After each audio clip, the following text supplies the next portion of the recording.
I'm a poet and I didn't know it. Speaking of Minni, so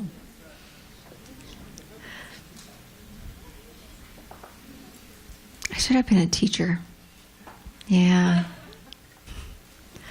Our next author is a phenomenal woman, very empowered, and her journey includes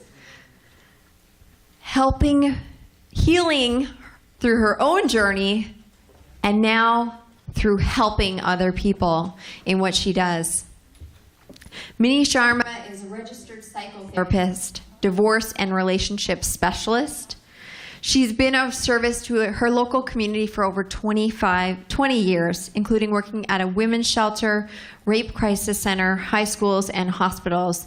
She has extensive counseling experience involving a wide range of people from youth groups and couples who are experiencing divorce, separation, grief, bereavement, blended and step families, crisis counseling, youth, cross-cultural issues, women's issues, and healthy relationships. I'll just speak briefly from my heart about Minni because her story is very touching and she is phenomenal in opening about grief. It's something we all experience, and her chapter is really touching. And the steps that she's now taken, like many of the authors here, to take her own challenge and now help others, and has done so in a powerful way, as you can hear from that bio. So thank you, Minni, for sharing with us in your chapter, and come on up, we want to hear from you. Do you ever feel like We're just making me go up on the stage, drifting through the wind, wanting to start again? Do you ever feel this so paper thin? Hi everyone. Gordon's making me come up on stage for the video, so that's why I'm up here. It's been such an amazing day today. I've heard from my co-authors, and they've just spoken so eloquently, and I'm actually a little bit emotional, which is funny because I speak in front of people all the time. But when it's your friends and family that are here, you guys are making me a little bit nervous, I have to say. So first of all, I would really like to thank my dad. I probably gave him a really hard time growing up, but I want to thank him for supporting me and being a very strong woman. Thank you.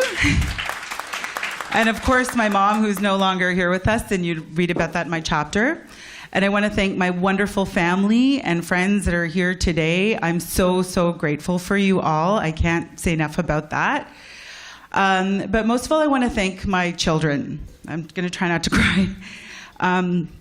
They've been my inspiration for everything that I do, and they inspire me to be a better person and to grow and to continue my journey and try to be strong and empower them as well. So thank you, Jane Suhana, so much for that.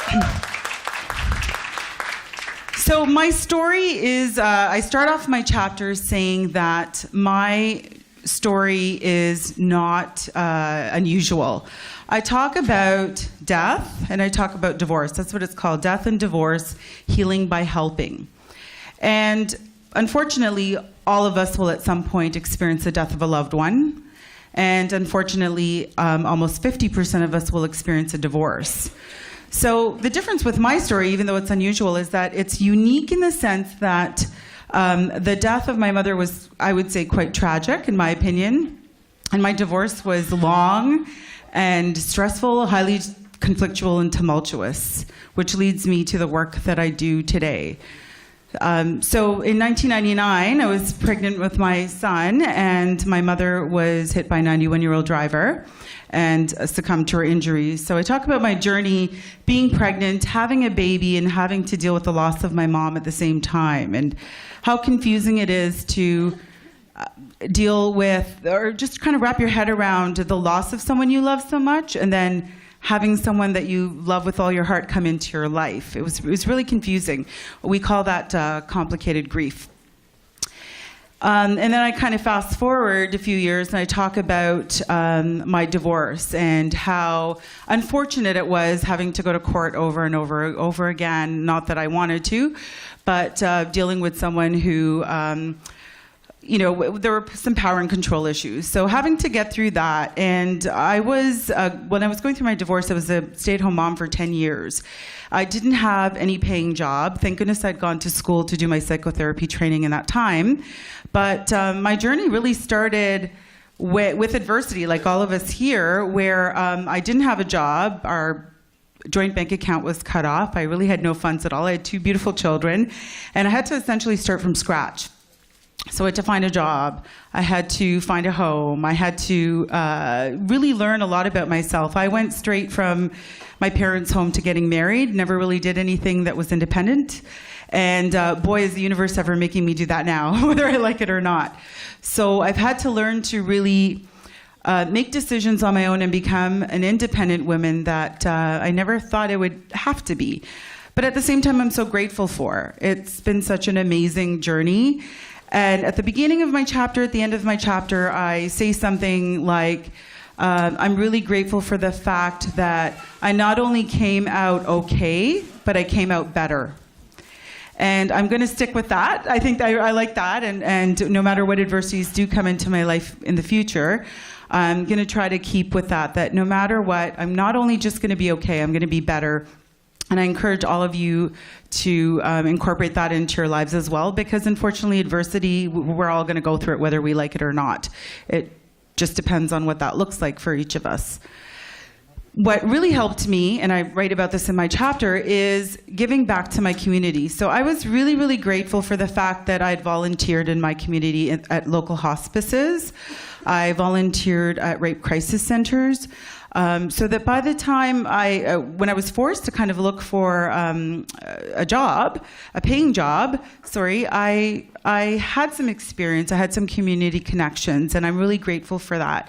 So I encourage all of you as well that even though you might be going through a difficult time or coming out of a difficult time, to give back to your community or to give back to others can be so empowering and so healing, hence, being part of this book.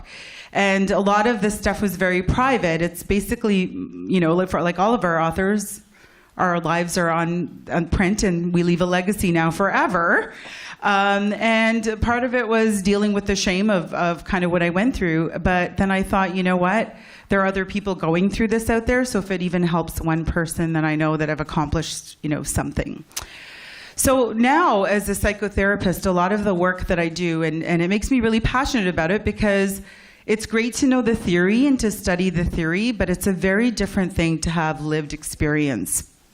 So when clients come to me and they're in the process of divorce and I'm doing a parenting plan with them, I get it. I get where they're coming from. And I often don't share my personal experience, although they probably know now because of the book. But when I do, I find that there's such a shift in the connection with them. And, say to them, I don't want you to go through what my children had to go through. And so part of sharing my story, or even just a little bit of it, really shifts my clients in terms of thinking differently about what they're doing to their children. So, divorce and separation, unfortunately, is another, it's totally grief and the problem is that our society and our culture doesn't recognize that as such. So if you were calling sick to work because someone in your family had died, it's understandable. But if you say, I just broke up with my husband and we're going through separation, and calling sick to work, it's not as accepted. We call that disenfranchised grief. And disenfranchised grief leads to so many other losses, right? Loss of your income, loss of your friends, becoming a part-time parent. For me, that was huge. I was with my kids every single moment of the day almost, right? Except for when they were in school. And now all of a sudden I was a part-time parent. I would see them every other weekend and a couple of nights a week.